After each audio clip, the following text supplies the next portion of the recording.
here, baby. Come and get with me. Oh, yeah. And look at this beautiful couple. I love you so much. I love you, my baby. Love you, baby. Love you, honey bunny. Oh, shit.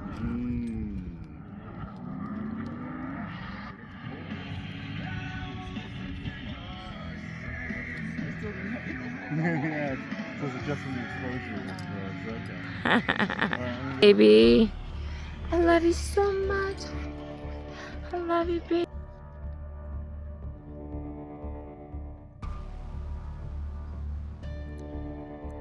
Post-rite of death and transfiguration. That was an amazing experience last night. It was insanely powerful. I know that everyone involved certainly changed forever.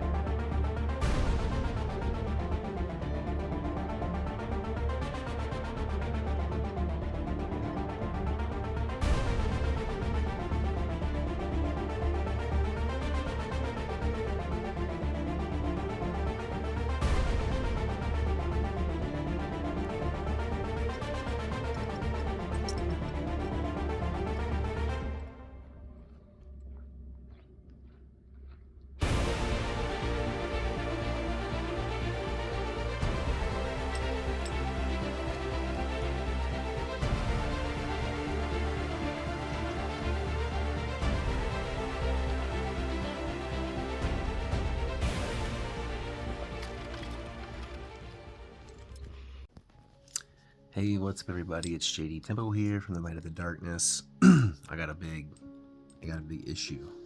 Who here has this problem a lot because you wear a lot of amulets and talismans and crystals? I'm constantly having to untangle Mothra, and that's a mess. I sound like a little puppy dog walking around the house jangling and all that. But anyway, we're going to get to the topic of this video here, and I'm just having a hard time sleeping tonight, and I don't want to take anything like sleeping aids because I don't want to be tired tomorrow. I'm going to go pick up my daughters, and we're going to go to the mall and go school shopping for some clothes and stuff because it's about that time.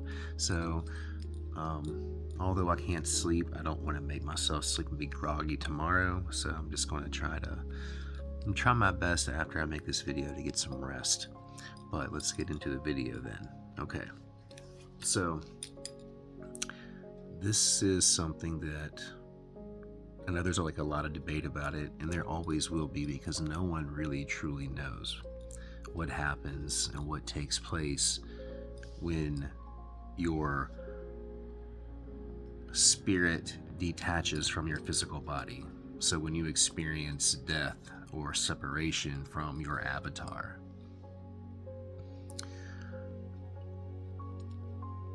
Through many different psychedelic experiences, like primarily ayahuasca really showed me a lot to do with what happens at the moment of death, but this also goes deeper too. It basically,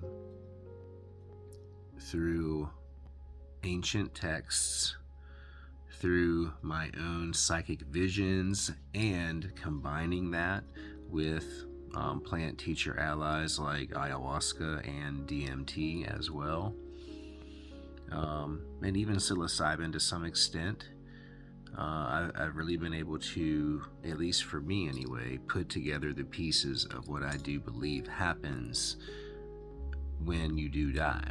So the way I see it is, it's like this. At that moment of death, you will have to let go of everything here on this physical plane that is near and dear to your heart and your soul. And that is mainly the people. And for a lot of people, it could be things too.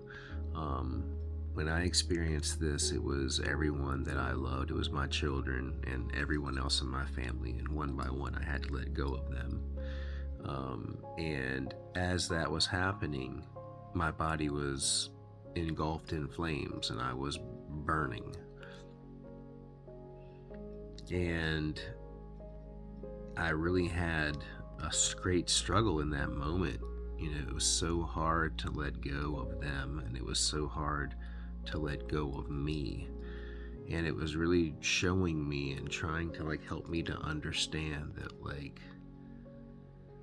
none of this was ever real, and it was really truly just a dream. But that's okay. Don't get caught up in that. It's real, but at the same time, it's not. And as I was burning, I was reduced down to dust that just said, it just blew out into the wind. Dust that represented everything that I ever had been, but at the same time never existed in the first place, because it was all just a dream.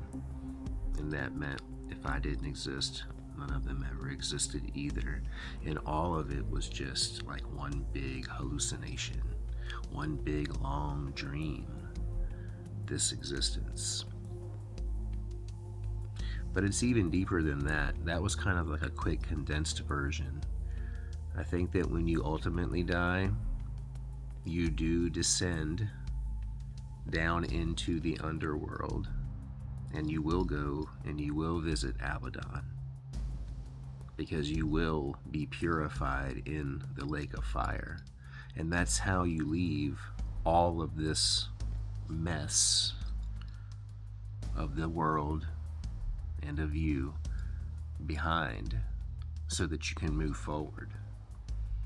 And in that experience of being purified, this is about a 3-day process for most people. Maybe it's a little bit less for some, but typically it's going to be 3 days.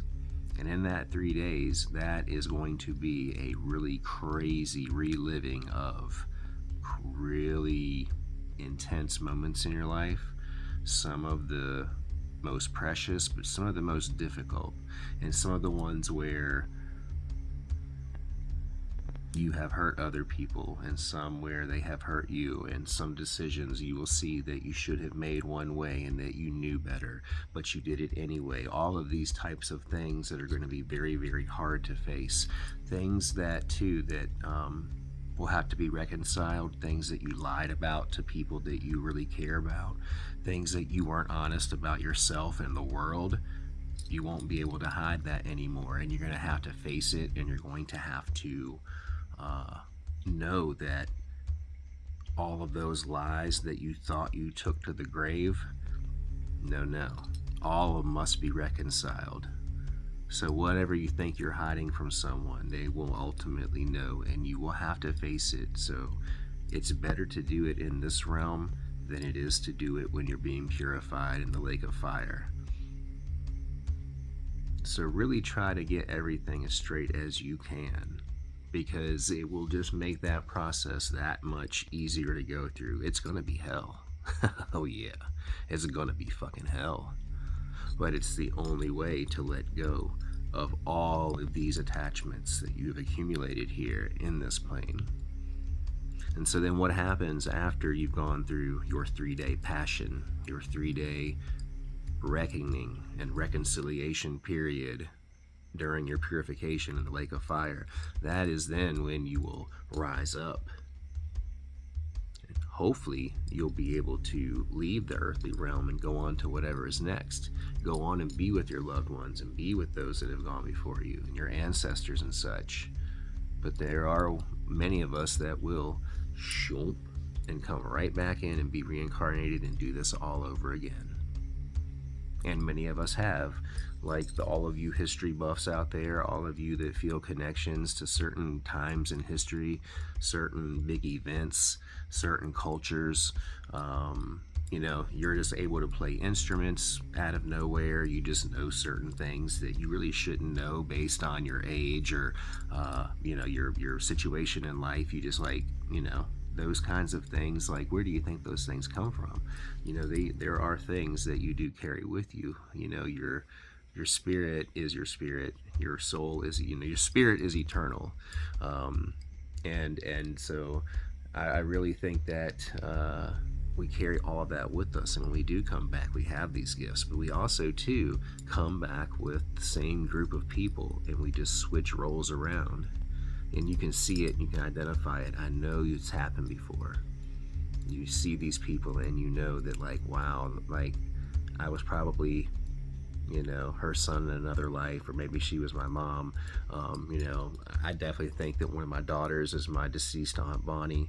She came back, you know, as in another position in my life, and that was really weird because, like, it was in the same lifetime that I experienced the same spirit, but inhabiting a different avatar.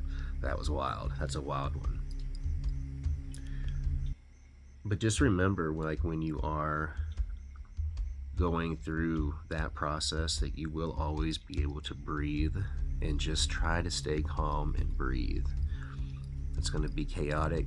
You're not going to know what to think or how to feel when these things are happening to you. But it's just a process. Everything is just a process, and that's a process too.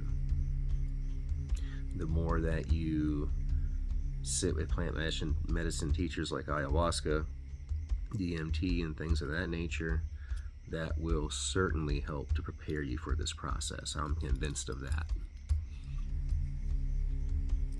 Martha and I will be talking a lot more about that. She'll be talking about that on her channel too, Martha the Mystic. That's going to be coming out anytime now.